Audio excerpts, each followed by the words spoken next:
Вопрос. Мне по 10 главе не совсем очевидно, что речь про Христа.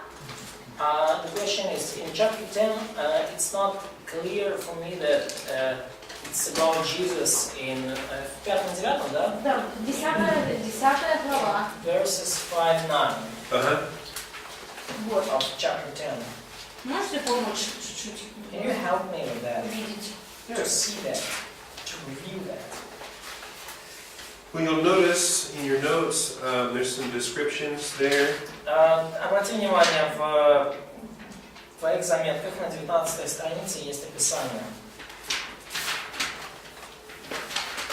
19 глава, 19 страница, 5 пункт. And a lot of the descriptions are similar to the descriptions in Revelation chapter 1. И очень много описаний, они подобны, похожи на описание в Откровении 1 главе. Because of the linens that he's dressed in. Из одежд, в которые одет он. His waist that's girded with the gold. Золотой пояс. That's in Daniel chapter 10. It's also in Revelation chapter 1. Это есть в 10 главе Даниила. A golden girdle. То есть золотой пояс опоясанный. The face like lightning and the eyes like torches. Волосы белые и глаза как огонь. That's E and F in Daniel 10.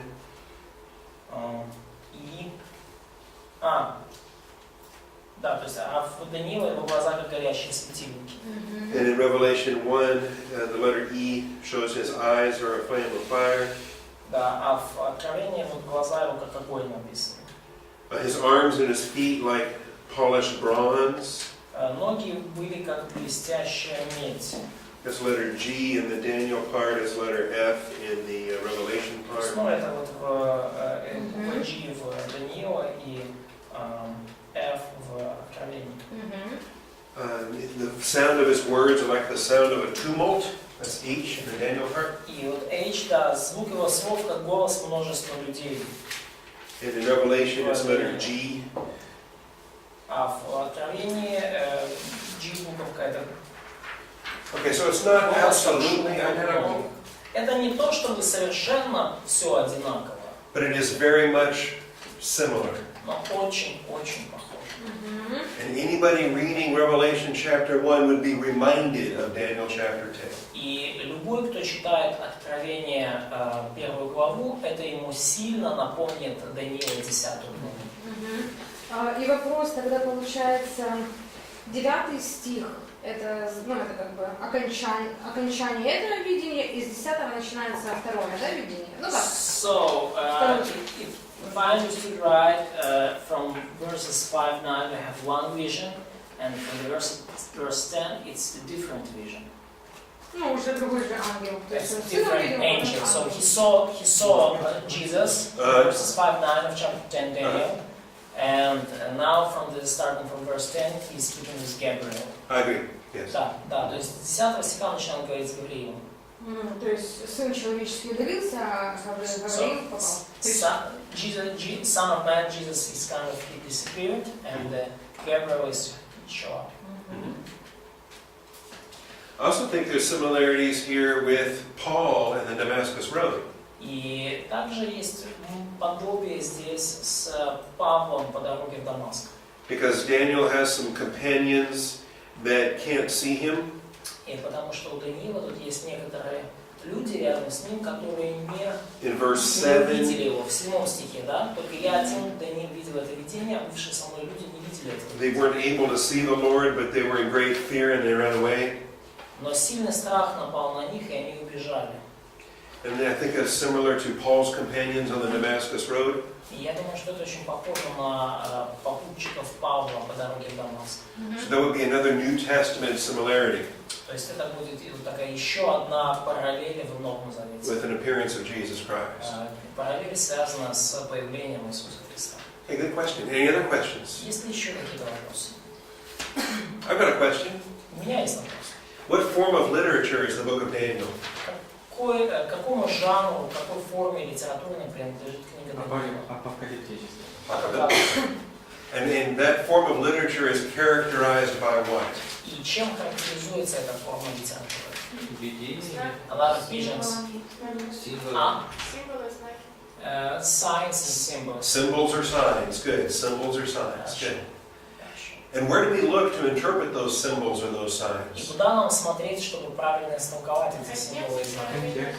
Parallel text. Комментарии. Passages or commentaries. Рассела. Immediate context, parallel passage. Commentaries of Russell. Ближайший контекст, параллельно, ближайший контекст и параллельно отрывки. Да. What languages is Daniel written in? На каком языке написана книга Даниила? Aramaic and Hebrew. And where does the Aramaic part start and stop? И где начинается и где заканчивается арамейская часть? До 7 главы. Вторая глава, 4 стих, половина стиха. До конца 7 главы это арамейский. Chapter 7, verse 4 and till chapter 7. That's exactly right. Да, со 2 главы 4 стиха и до конца 7. Ну, да, включительно. До 8 получается. 7 включительно. How long is Israel going to be in their Babylonian captivity? Сколько лет Израилю предстоит быть в Вавилонском плену? 70. 70 years. Did Daniel live that whole time? Прожил ли Даниил все это время? Да. Yes. And what king let Israel go back to Egypt? Go back to Israel. Какой царь разрешил Израилю вернуться назад? Нет, этот. Нет, разрешил Какой-то Киев. имя. А восстановление? Восстановление секс. So Cyrus allowed them to come back, and the Artaxerxes allowed them to rebuild the temple and the wall. Yes. Thanks to his cupbearer. Who was his famous cupbearer? Cupbearer of Artaxerxes. Кто был знаменитый виночерпий у Артаксеркса? Неемия. Nehemiah. Yeah. Who was the prophet that wrote about the 70 years? Кто был пророк, который писал об этих 70 годах? Jeremiah. And that was the passage Daniel was reading, right? In Daniel chapter 9. И это был отрывок, который они читали, да, в Даниила 9 главе. Нет, который Даниил читал. Даниил читал. Даниил читал отрывок из Иеремии. Да. Да, то есть отрывок из Даниила, отрывок из Иеремии читал Даниил. Да. Okay. So Daniel read the passage from Jeremiah. Yes. In Daniel. Daniel was reading Jeremiah. 25 Chapter 25 of Jeremiah. What chapter? 25. What verses? 11. 11, 12. Is there another chapter besides that? Есть ли другая глава, твоя What's that? 29. Chapter 29. Какую главу из Иеремии читал Даниил? Что мы видим из 9 главы? 25, 11, 29.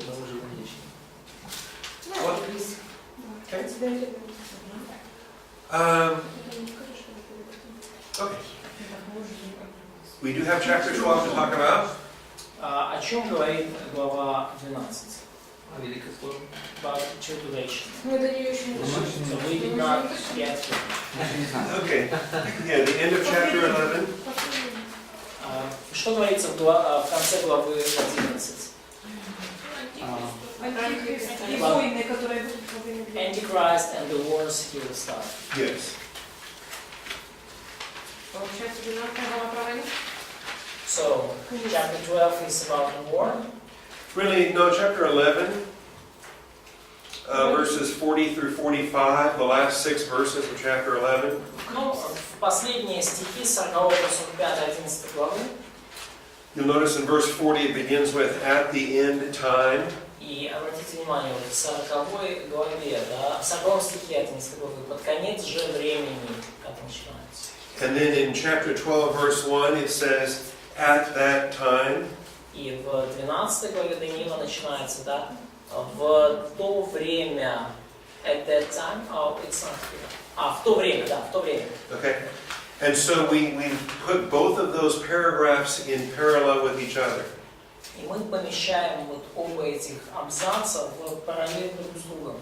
So chapter 11, 40 through 45 talks about Antichrist. То есть 11 глава, 40-45 стих говорит об Антихристе. And his wars and his problems. И войнах, и проблемах, которые он создаст. Okay, because he has some victories, Поскольку он одержит некоторые победы, but he also has some lands that escape him. но также будут некоторые земли, территории, которые escape him, so they will reject him. They escape from his invasions. То есть они избегут его вторжения. In verse 40, it's Edom, Moab, and Ammon. Да, и в 41 стихе мы видим, что спасутся от руки его только Едом, Моав и большая часть сынов Аммоновых. And I'm not really going to go into it today, but there's a reason why those lands are preserved against the Antichrist. И когда, и мы видим, что есть причина, по которой эти земли будут защищены от вторжения Антихриста. Their lands have become places of hiding and refuge for the Jews.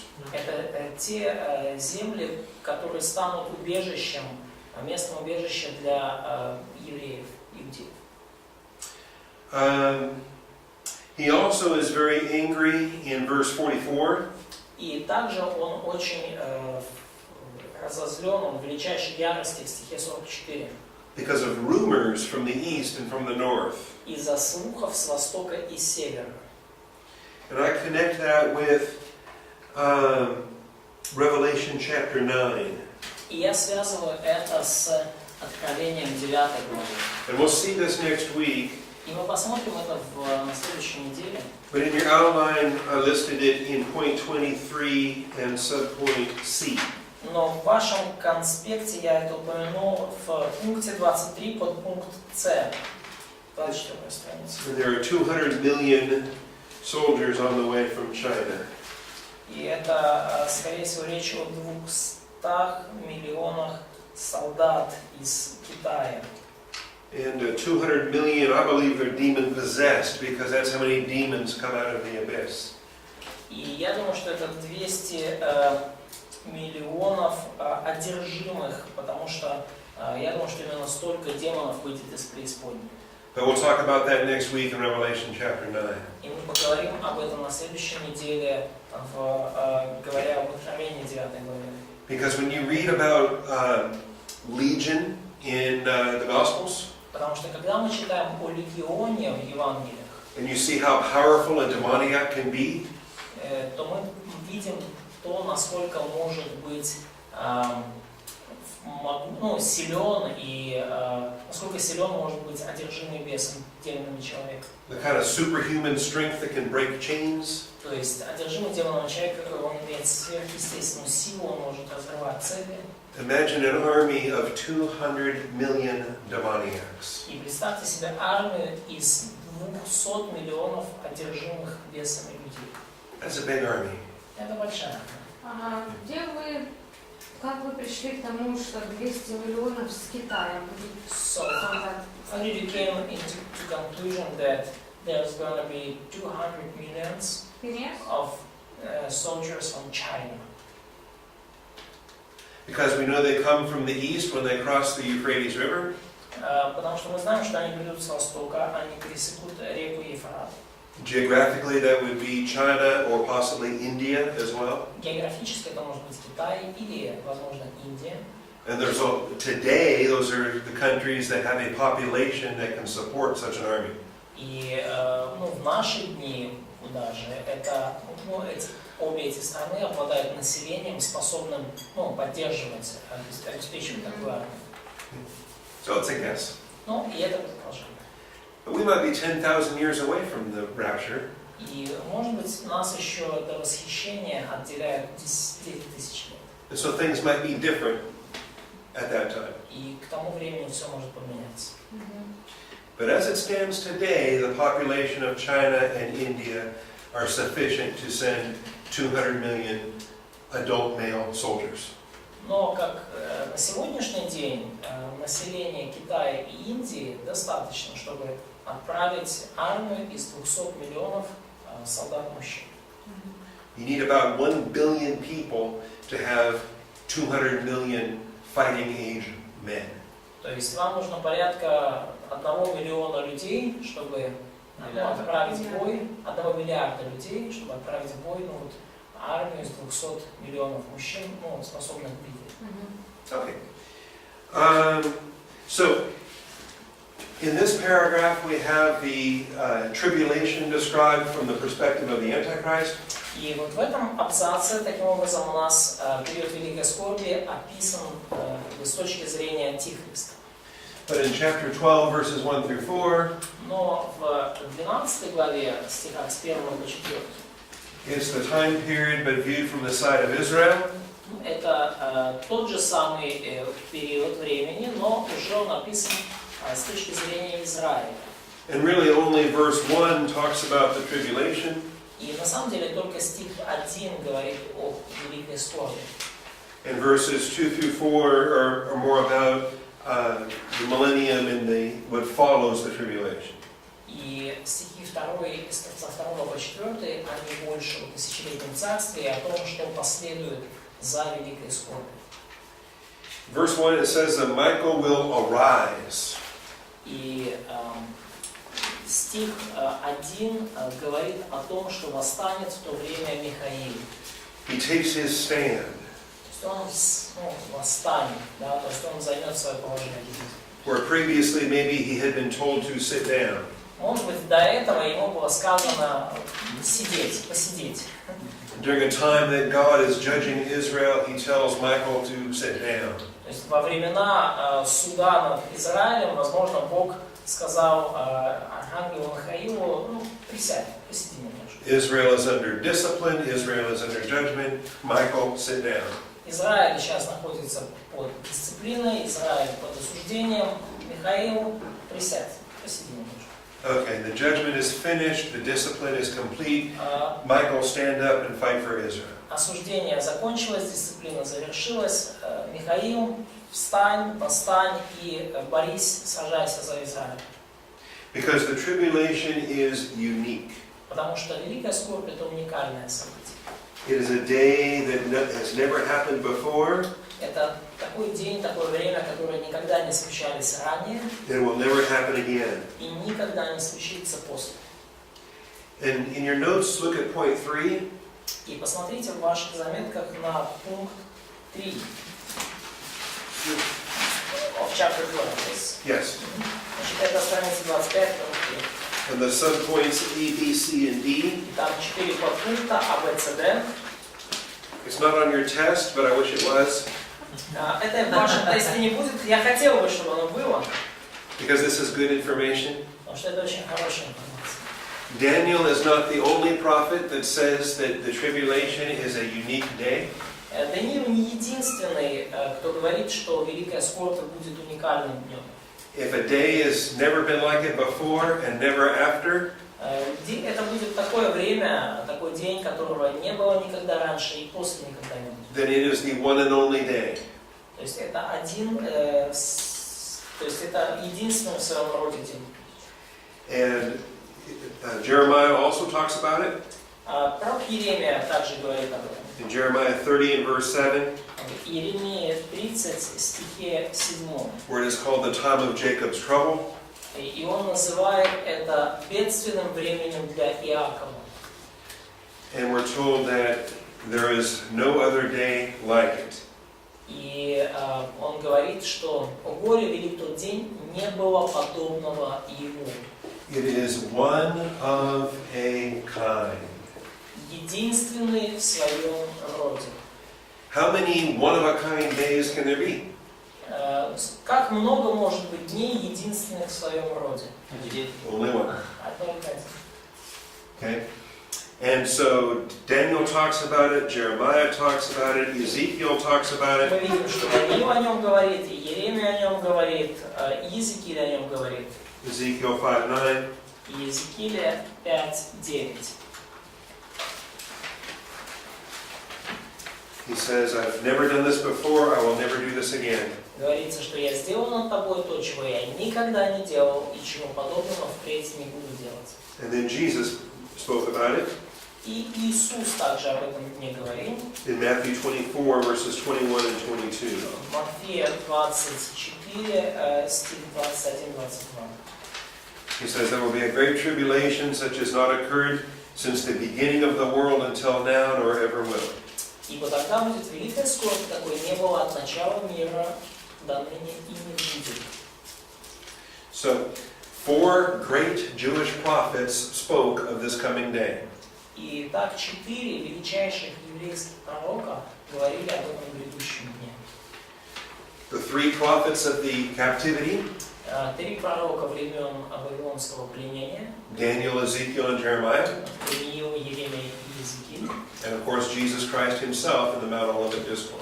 и, конечно же, Иисус в своей проповеди в своей проповеди на горе. All right, now as the tribulation ends, only believers can come into the millennium. И будет великая скорбь, и только верующие смогут войти в тысячелетнее царство. I like to draw it like this for when I draw the tribulation. Мне нравится рисовать таким образом, когда я пишу здесь великая скорбь. Because the rapture of the church comes first. Потому что сначала произойдет восхищение церкви. And it may not be immediately after, but it's certainly after comes the tribulation. И может быть не прямо сразу, но определенно, что после этого произойдет великая скорбь. And then I draw the arrow all the way down because Jesus lands on the earth for the second advent. И я рисую стрелочку до самой земли, потому что Иисус сойдет на землю при своем втором пришествии. And then we have the millennium.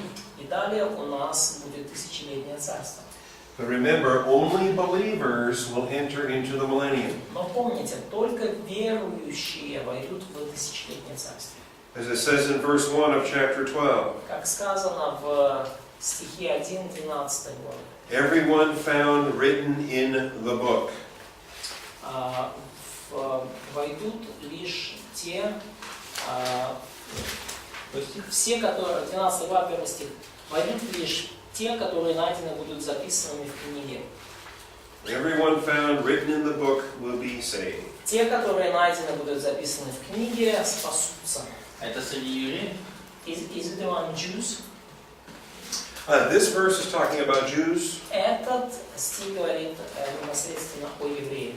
When Jesus taught about sheep and goat judgment, that would be talking about Gentiles. И когда Иисус говорит о суде над овцами и козлами, то Он уже там говорит о язычниках. And so it's true for Jews and Gentiles, only believers go into the millennium. И это верно как для евреев, так и для язычников. Только верующие входят в тысячелетнее царство. What happens to the unbelievers? А что случается с неверующими? Lake of fire, judgment. They are killed and they are thrown in hell. Они убиты и брошены в ад. They will come out of hell at the great white throne. Они выйдут из ада. Они брошены в ад. Они выйдут из ада для суда у великого белого престола. И вот вопрос. В чем смысл ада? Ну, то есть, если, то есть, ад. Почему сразу нельзя? Да, So, the question, what's the meaning of, what's the sense in a hell? Why do we need hell? So, Что там происходит в аду? so what's going on in hell during this time? So, What happens in hell? в аду или в озере? Не, в аду. So- Это не озеро, что So, получается. Не такое. hell is not a lake. It's not a place of eternal torture. Right. So, but what's going But it on is- here? What sense in it? Okay, it is fire. Это огонь. So, It is pain. это боль. The rich man and Lazarus in Luke 15. Богатый человек и Лазарь в Луке 16 главе. It's a place of torment. То есть там описывается это как раз как место мучений. And it burns. И там горячо, там горит. But it's not dark. Но там не темно. They can still see. Они все еще могут видеть. The rich man is able to look across the chasm and see Abraham and Lazarus. Богатый человек все еще может посмотреть через эту пропасть и увидеть Лазаря и Авраама. And that's a difference between hell and the lake of fire. И есть разница между адом и озером огненным. Because the lake of fire is absolute darkness. Потому что в озере огненном совершенно полная темнота. Dark fire Темный огонь for all eternity. на всю вечность. They won't even have the grace of God to see others in that fire. То есть у них даже не будет благодати Божьей видеть друг друга в этом мире. Because they are completely away from God's Потому что light and any visibility. они совершенно удалены от всякого божественного света и видимости. Okay, so only believers are going to enter into the millennium. И потому только верующие войдут в тысячелетнее царство, Believing Jews and believing Gentiles. верующие евреи, верующие язычники, And the unbelievers are going to be killed. а неверующие будут убиты. All right. There will also be a resurrection. И также будет воскресение. Verse 2. Стих 2. Many of those who sleep in the dust of the ground will awake. И многие из спящих в прахе земли пробудятся. All right, so there is a resurrection of many. То есть будет воскресение многих. At the same time that unbelievers are getting killed, В то же самое время, когда неверующие будут убиты, there are some dead people coming back to life. будут некоторые мертвые люди, которые вернутся к жизни. And it says many И сказано, что многие of those who sleep will wake up to everlasting life. Многие из спящих в прахе земли пробудятся для жизни вечной. But then it says others, Но далее сказано, другие, they will awake to disgrace and everlasting contempt. они пробудятся на вечное поругание и посрамление. Now in this verse, it looks like they happen pretty quickly after one another.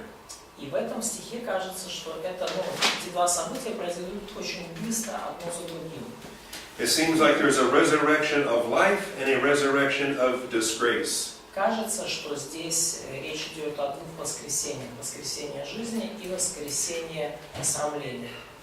And there's no indication in this verse that they are separated by 1,000 years. И нету никак не показано в этом стихе, что два этих воскресения, между ними пауза в 1000 лет. Okay? And likewise, if we were to look at John chapter 5, И точно так же, если мы смотрим на Иоанна 5 главу, verses 28 and 29, стихи 28-29, we find out about a resurrection of life and a resurrection of judgment. мы читаем здесь о воскресении жизни и воскресении осуждения. Jesus is speaking of two separate resurrections. Иисус говорит о двух различных воскресениях. And in John 5, just like in Daniel 12, И в Иоанна 5 главе, точно так же, как и в Даниила 12, there's not a clue that those two resurrections are 1,000 years apart. нет никакого указания на то, что между двумя этими воскресениями 1000 лет. We learn this, though, when we turn to Revelation chapter 20. И мы понимаем это лишь когда доходим до Откровения 20 главы, Where once again we have the two resurrections that are spoken of. где опять же говорится о двух воскресениях. And we learn that the first resurrection is at the beginning of the millennium.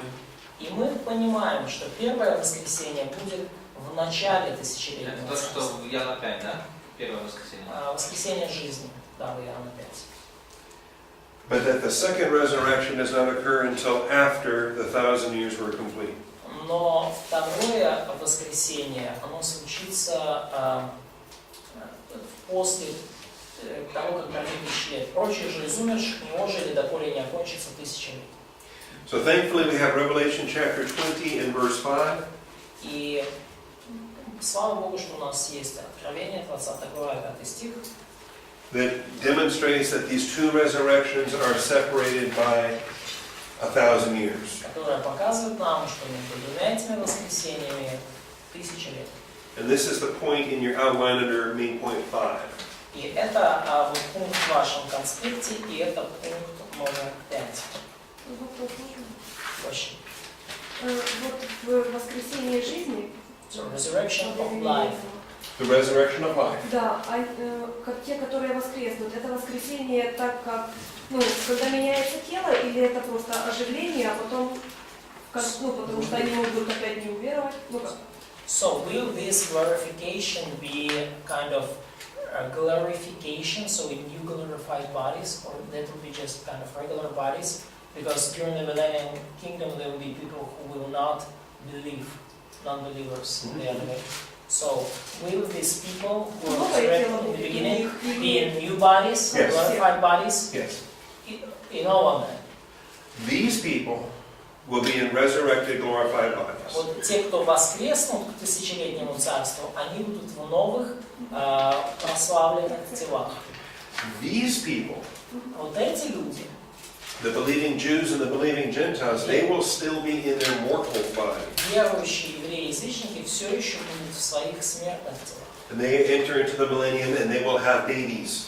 И они войдут в тысячелетнее царство, и у них будут дети. Remember, in the resurrection, there's neither marrying nor giving in marriage. И вы помните, да, в воскресении мертвых нету ни детей, люди не женятся и не выходят замуж, да? Как Иисус говорит. We are like the angels and we are not procreating. То есть в воскресенье мы, как ангелы, мы уже не воспроизводим потомство.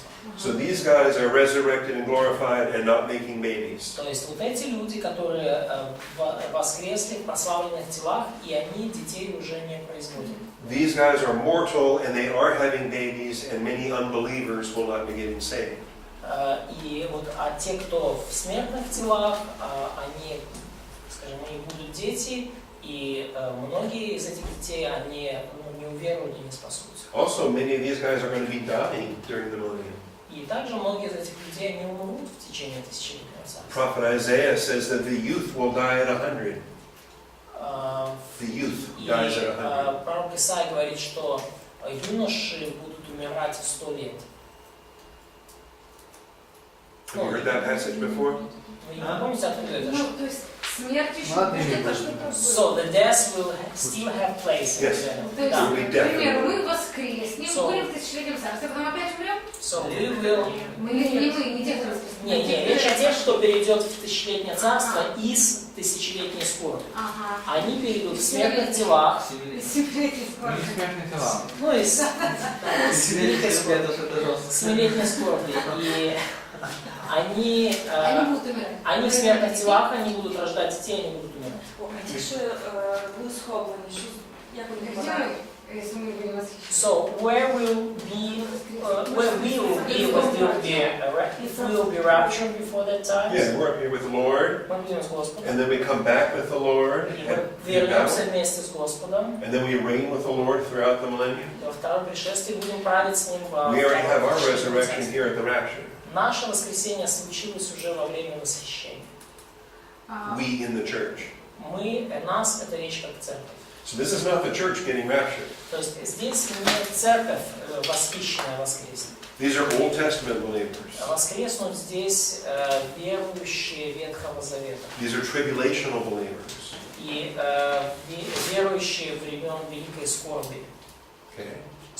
That will, They will be resurrected. who was mortified, who was persecuted and killed. Yes. Ну, то есть верующие Великой Скорби, которые были гонимы и убиты во время Великой Скорби. Вопрос маленький. Question. Вот эти вот такие места, например, как 2 стих, и их достаточно в Ветхом Завете. So there are places like verse 12, 2 of Daniel, and it's enough of verses like that in Old Testament. Спящие в прахе воскреснут, спящие в прахе воскреснут. So those who sleep in the dust will awake, sleep in the dust awake. И можем ли мы на 100% утверждать, что мы знаем, что если сейчас заканчивается моя или твоя жизнь, точно вот душа либо идет на небеса, либо в ад? То есть мы можем это на 100% утверждать, что мы знаем, куда идет душа и что происходит сейчас? Do we know for sure what's going on with our soul when we die? So does our soul come to heaven or to hell after our death? В смысле, сейчас мы... Да. Вот, к примеру, да, есть учения, которые утверждают, что вот человек в таком бессознательном состоянии спит, а мы верим, что если мы умираем, либо к Богу, либо в ад. So they are teaching that people after their death, they sleep in an unconscious condition. They just kind of somnambules. But we believe that people go or either hell or heaven. Today, yes, to Да, heaven. сегодня да, на небеса. Because Jesus took paradise to heaven. Потому что Иисус рай забрал с собой на небеса. 2 Corinthians 5 says, when we are absent from the body, we are at home with the Lord.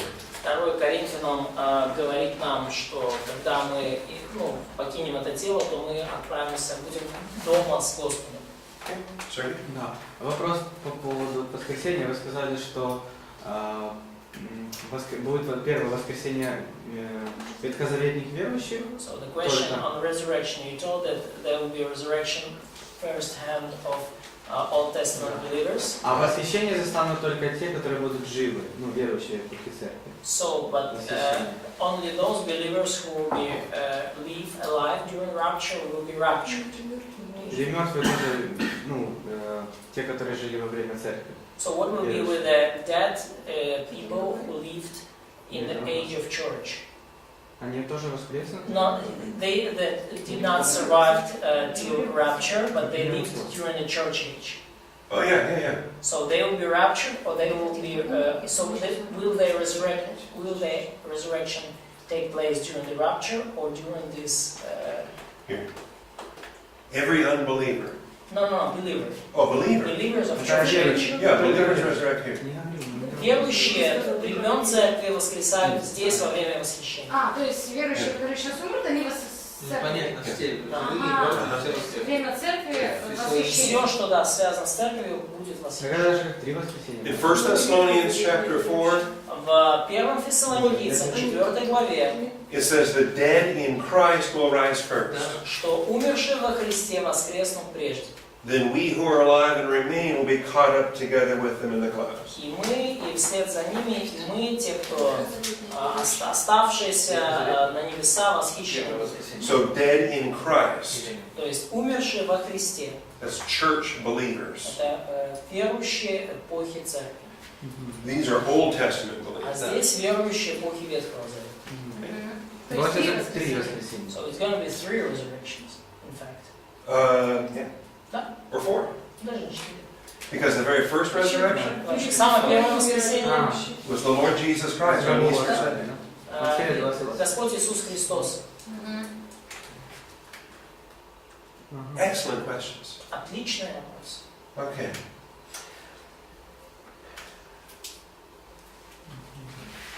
I was going to say something, but I forgot. Хотел что-то сказать, но забыл. Daniel liked to ask a lot of questions. Ну, и у Даниила есть много вопросов.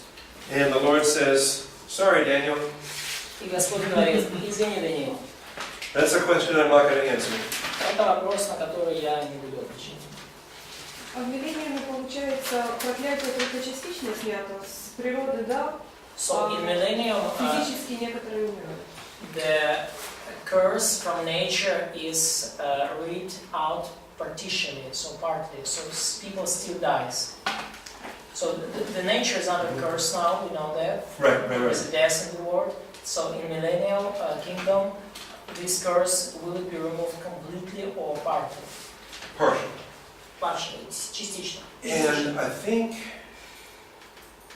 we might learn that next week in Revelation. И я думаю, что мы об этом еще изучим на следующей неделе в Откровении.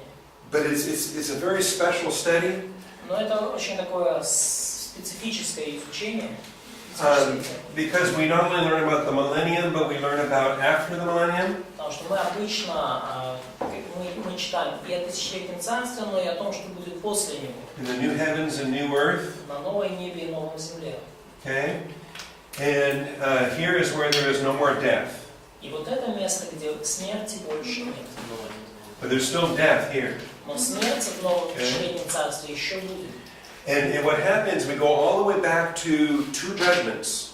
И что случится? То есть мы возвращаемся вот к 2 судам. There's the Genesis 3 judgment. К 2 осуждениям. И есть осуждение в Бытие 3. When Adam first sinned, во время первого греха Адама. we can call this judgment number 1. Мы называем это осуждение номер 1. When Adam first sinned, we have the introduction of death. Когда Адам впервые согрешил, появилась смерть. Okay. And then we have Genesis chapter 6 Но далее есть осуждение в Бытие 6 главе. with Noah's flood. С потопом. And do you remember what happened after Noah's flood? И помните ли вы, что случилось после потопа Ноя? We have another judgment, Был еще один суд. and there's consequences in that И judgment. были последствия второго суда. First of all, lifespans got short. Во-первых, продолжительность жизни резко уменьшилась. Okay, before the flood, they were living 800 and 900 years. До потопа они жили 800-900 лет. But after the flood, the lifespan was brought down shorter and shorter and shorter. Но после потопа продолжительность жизни была урезана и становилась все короче и короче. There was also a judgment assigned to the animals. И также был знак осуждения на животных. Animal fear of man. И теперь животные боятся человека. Okay? And so, if you understand the sequence of those two judgments, И если вы понимаете последовательность этих двух судов, I think it's a better way to explain what you were trying to say earlier. я думаю, что это лучший способ объяснить то, о чем вы ранее говорили. Because you were asking me about a partial removal of the curse. Потому что вы меня спрашивали о частичном удалении проклятия. And I think it's better to not think of it as a partial removal, И я думаю, что лучше мыслить об этом не как о частичном удалении but to проклятия, think of it as a two-step process. а мыслить об этом как о процессе двухшаговом процессе. Можно animal это третье проклятие? Нет, это два.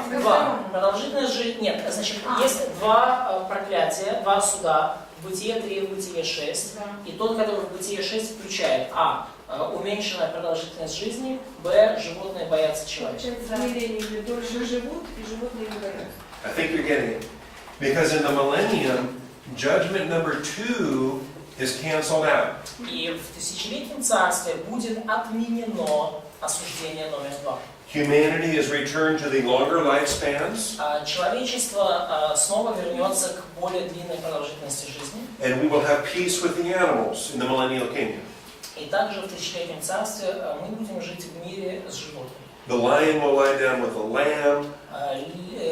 Как это, ягненок ляжет вместе с The львом. little boy puts his hand in the viper's nest. И да, то есть дети там возложат руку на змей, там, Okay, but there's still death, но все равно будет смерть. because the youth will die at 100. Потому что молодые люди будут умирать, когда им будет 100. То есть они They'll будут be считаться considered молодыми. young. То есть они будут люди будут умирать в 100 лет и будут восприниматься как юноши в 100 лет. But today, if a child dies, Как вот сегодня, как ребеночек умирает, and they're 10 years old, и им 10 лет, we например, cry, we say, how и sad. мы плачем, и мы говорим, как грустно. He was so young. Он был такой молодой, He had his whole life in front of him. вся жизнь была впереди у него.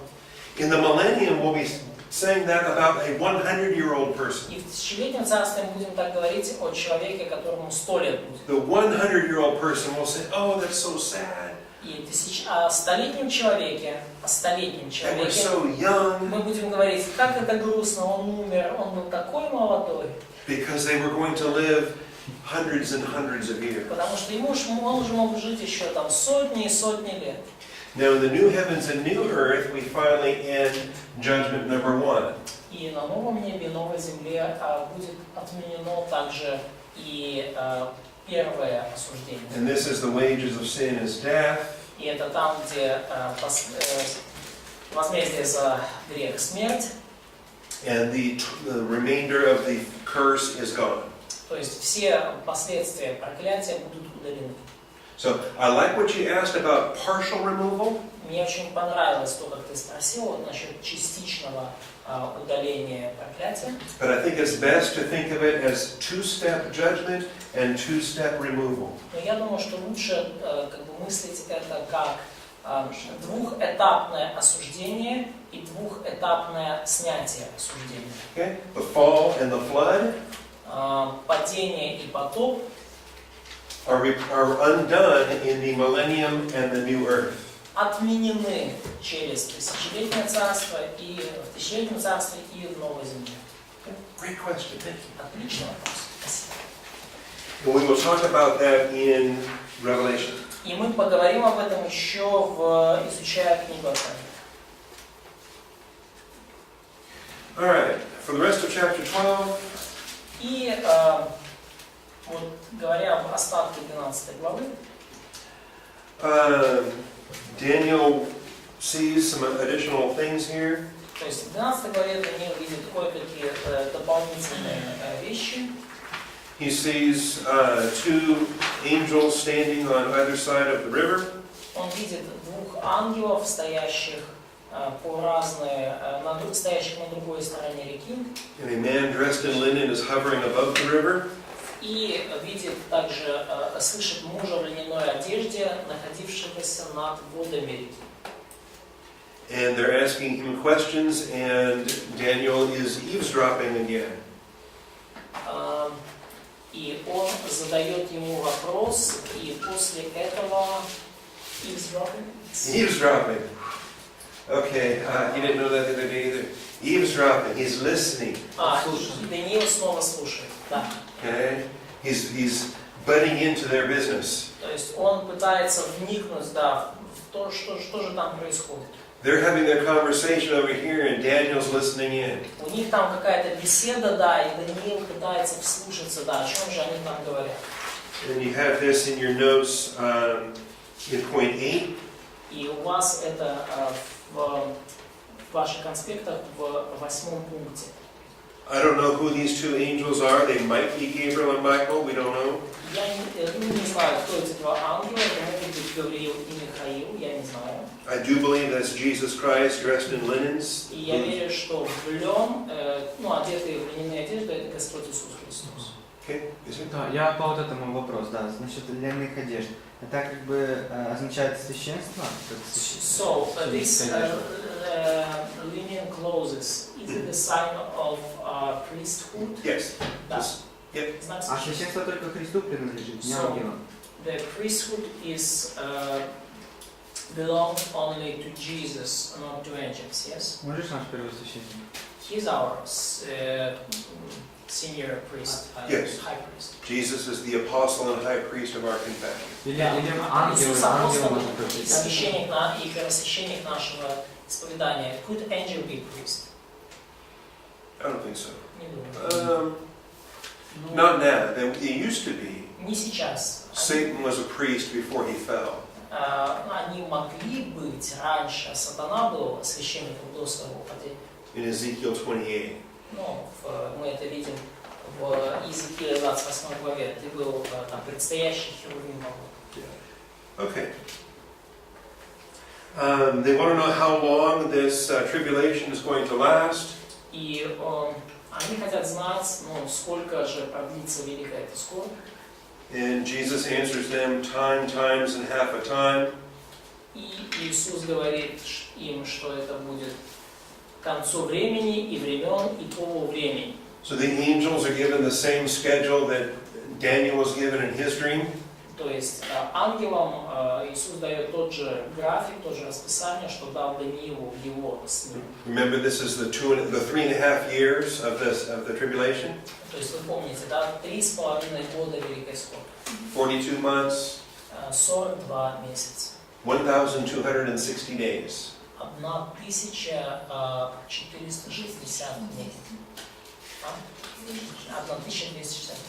Daniel asks his last question in verse 8. И в 8 стихе Даниил задает свой последний вопрос. And Jesus says, I'm not going to answer that in verse 9.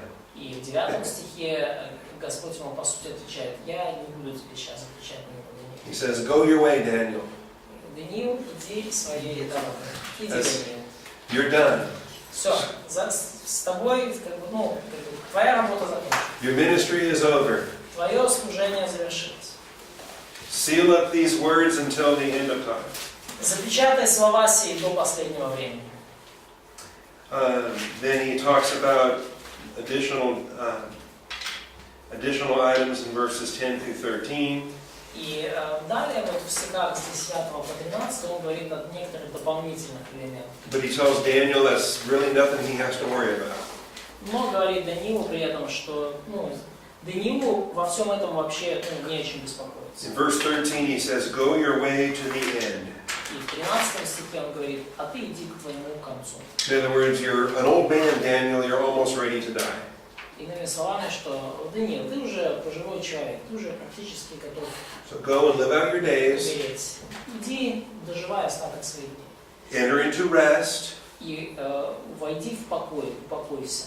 and then you will rise again for your allotted portion at the end of the age. И ты восстанешь до получения твоего жребия в конце дней. Daniel will be a part of this resurrection, Даниил будет частью вот этого воскресения. and I believe he will receive one of the greatest resurrection rewards ever. И я думаю, что он получит одну из самых больших наград при воскресении, которую только можно получить. Remember, he was one of the three greatest believers of the Old Testament. Помните, что он был один из трех величайших верующих Ветхого Завета. That Noah, Daniel, and Job together could not save Jerusalem. То есть говорится, что Ной, Даниил и Иов, они вместе не смогли бы спасти Иерусалим. Now later on, Jesus will say that John the Baptist is the greatest Old Testament believer. Но чуть позже Иисус скажет, что все-таки Иоанн Креститель был величайшим верующим Ветхого Завета. So that means Noah, Daniel, and Job dropped down to 2, 3, and 4. То есть это значит, что Ной, Даниил и Иов теперь они как бы сместились на 2, 3, 4 место. Right? So Abraham probably is number 5. Yeah, Abraham is below Noah, Daniel, and Job. Yes. Да, но Авраам ниже Даниила, Иова и Ноя. Although Но да, кстати. Noah and Job were both Gentiles, Да, кстати, Ной и Иов были оба язычники. and Daniel ministered mostly in a Gentile context, А Даниил большую часть своего служения прослужил в контексте язычников. and so it may be that the reference to Noah, Daniel, and Job did not include Jewish heroes. И может быть вот это указание на Даниила, Ноя и Иова, оно не, не связано, не включает еврейских героев. Like Abraham, or like Moses and Samuel. Как Авраам, Моисей, Самуил. Okay? Because that passage that puts Noah, Daniel, and Job in a collection, Потому что тот отрывок, где Даниил, Иов и Ной, они вместе, да, собраны. there's another passage that links Moses and Samuel as the great Jewish heroes. И it's another passage close, or... No, elsewhere. Но в другом месте есть также отрывок, который... Есть отрывок о Данииле, Ное и Иове, а есть другой отрывок, который Моисея и Самуила выдвигает как двух величайших героев веры Израиля.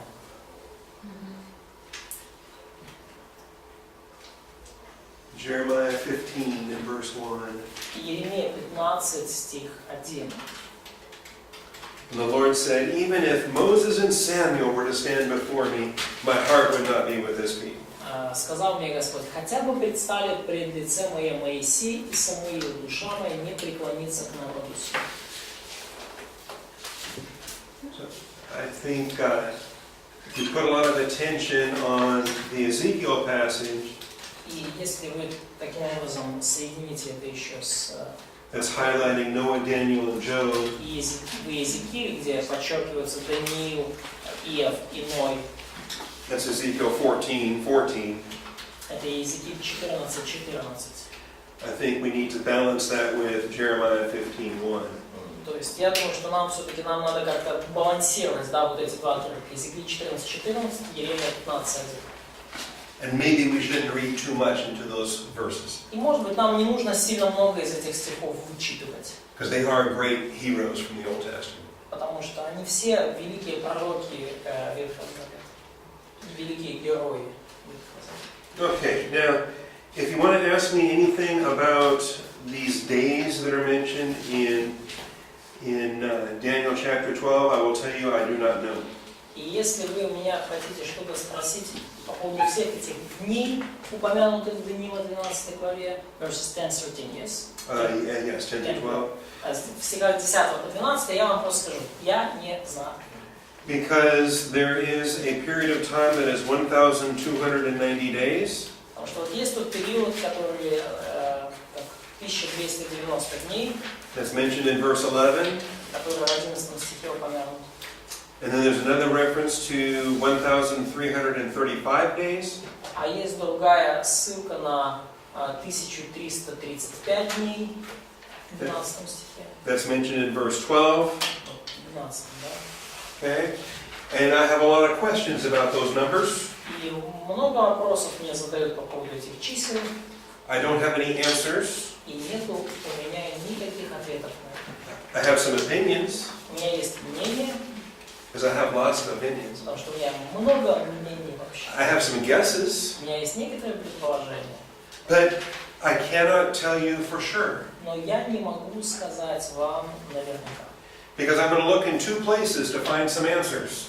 Потому что мне нужно в два места сразу обращаться за ответом. I'm going to look in the immediate context, Мне нужно смотреть на ближайший контекст. and there's nothing in this passage that explains what those numbers are.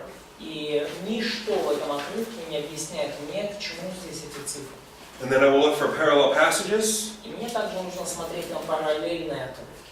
and I find there's nowhere else in the Bible that those numbers appear. И я нигде больше в Библии не нахожу, чтобы эти появлялись где-то такие цифры.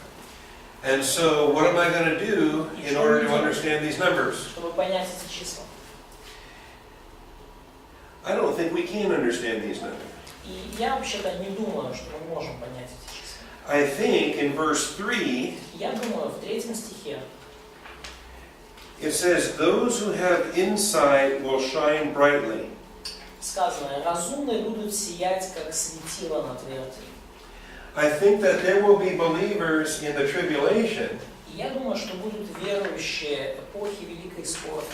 and they're the ones that are going to be given the insight to know what those numbers are about. И вот им-то будет дано понимание того, к чему относятся эти цифры. Because in verse 3, we see that this is connected to the resurrection from verse 2.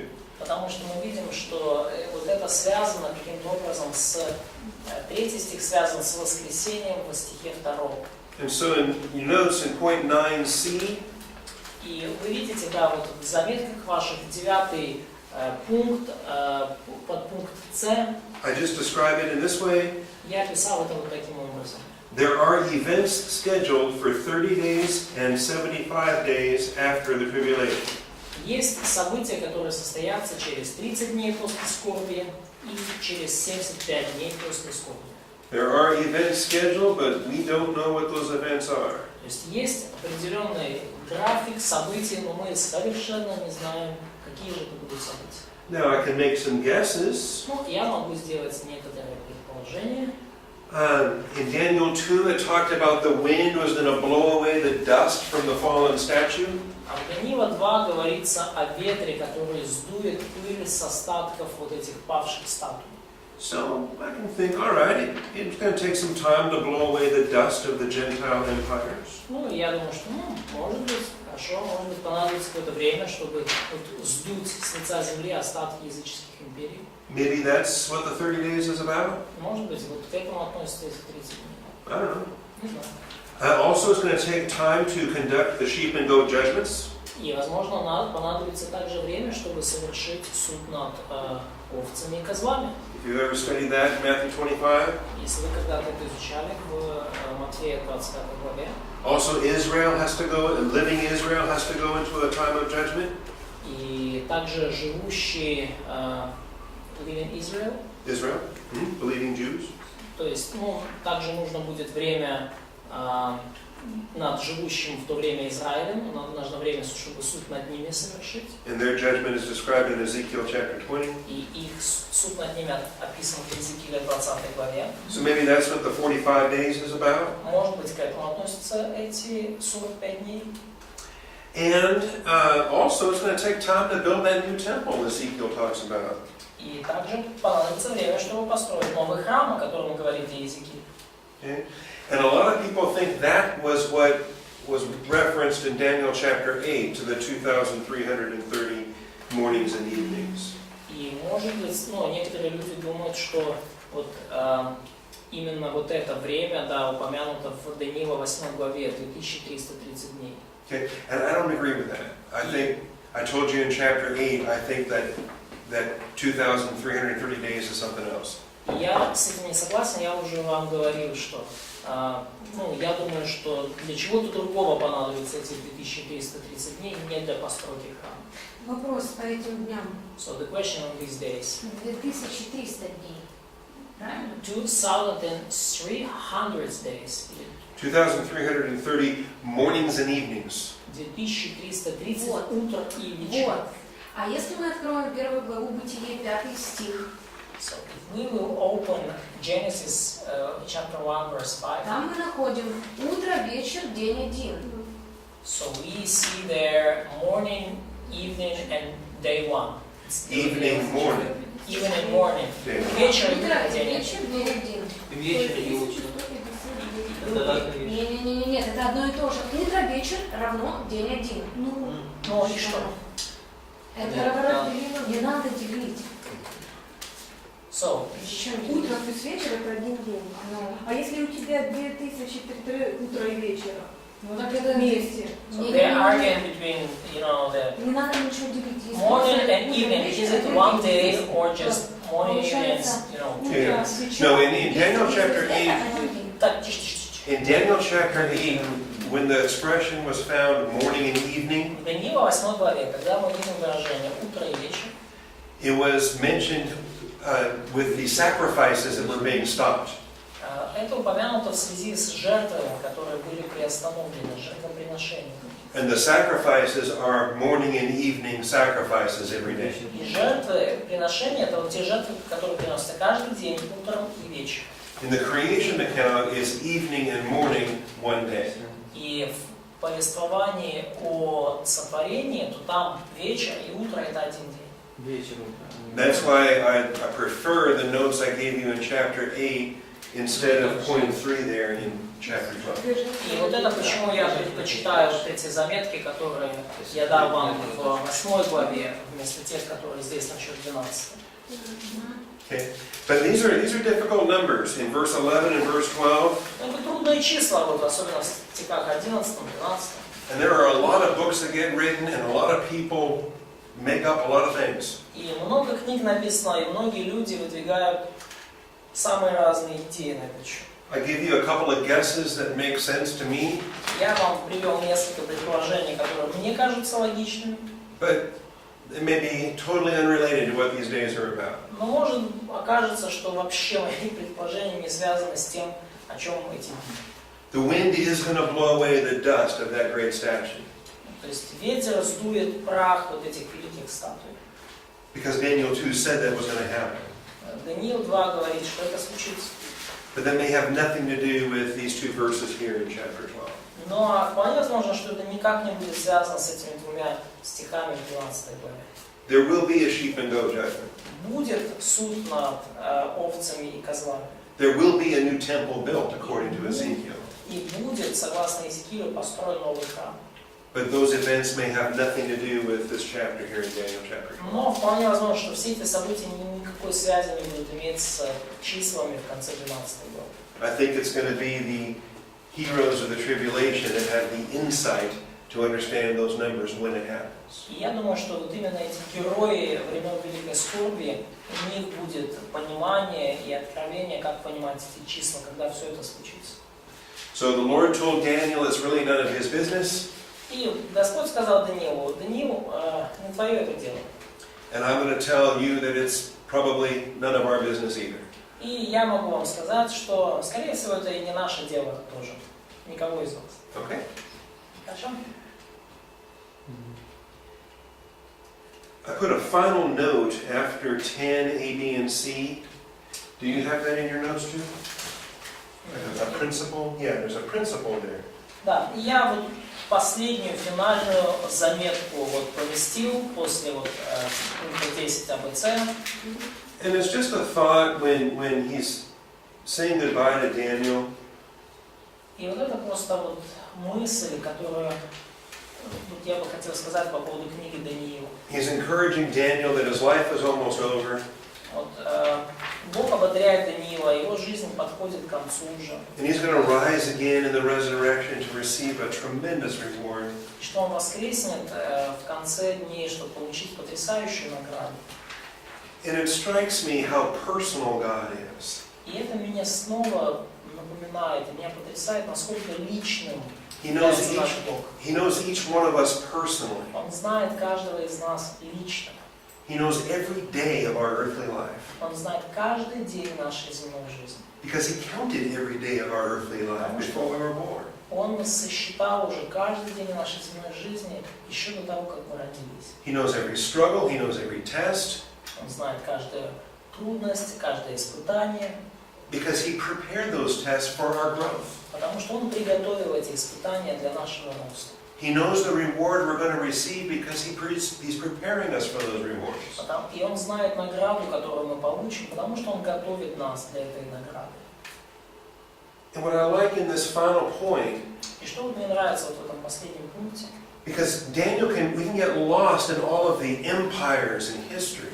и, понимаете, мы можем потеряться и заблудиться во всех этих разных империях и сроках, датах. God does change the times and the epochs. И Бог, конечно же, Он меняет сам по своей воле времена и эпохи. He installs kings, he removes kings. Поставляет и низвергает царей.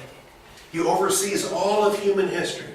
И Он надзирает, Он видит всю человеческую историю. So he has the whole big picture in view. И Он держит потому в своем уме, Он понимает, Он держит в уме полную картину. But he never forgets about each one of us personally.